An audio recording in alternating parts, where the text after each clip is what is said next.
Looking at the sky. When I look up at the sky, I feel like it could swallow me whole. It's the same sort of feeling I would get when I was a little kid, staring up at the monkey bars, wondering, how could something be so big when I am so small? I thought, if only I were just a little bit bigger, I could reach those monkey bars and not be afraid to fall. I would wish that I was just a little bit older, because I thought that when you got to decide when your bedtime was and your parents stopped telling you what to do, things would be so carefree. Turns out I had it backwards, and now I wish I could go back and tell that little girl, don't rush growing up.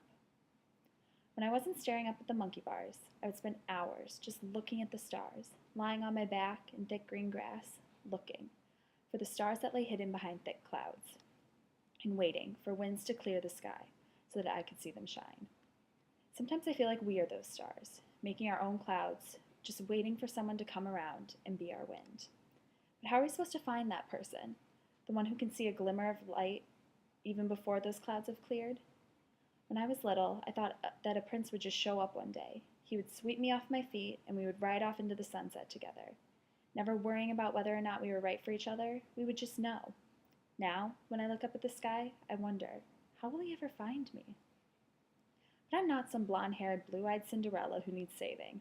I don't want some cookie-cutter guy with nothing better to do than wait for a damsel in distress to come along so he can be the hero. Because I think it's important that I learn to be my own hero. It would be nice, though, for there to be a shoulder to lean on when things get too heavy to bear on my own. Sometimes I do wonder if there's a guy out there, just living his life while I'm living mine, unaware of each other's existence, unaware that one day we will meet and the rest of our life together will follow a fated path. But does that mean we are like planets, orbiting a path that we are destined to follow? Or are we like meteors, flying in every direction, bits of us chipping away and being left behind on a path that has no destination, only one dead stop? If we are planets, how can I be expected to walk a straight path when I've fallen on my face while just strolling down the hallway and can barely make it up the stairs without tripping? Do we need to find our moon, the person who will hold us in place, keeping us steady and whole? But if we are meteors, I'm scared that we are on our own, without a moon, without someone to follow behind us and pick up the broken pieces. I'm scared that I won't be able to share myself, really open up, and let someone see all the little things that I keep hidden and tucked away, even from the people who say they know me better than anyone else. I'm scared I'll be lost, soaring in every direction, scattered, losing bits of myself, and have no one to keep me centered. Scared that I will settle for someone just because they're the kind of guy everyone says I should end up with. I'm scared I'll be so reluctant to rush into something that I'll just crash, destroying everything in my path.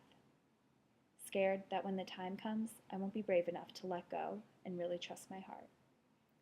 So when I look up at the sky, I feel like it could swallow me whole. It's the same sort of feeling I would get when I was a little kid, staring up at the monkey bars wondering, how could something be so big when I am so small?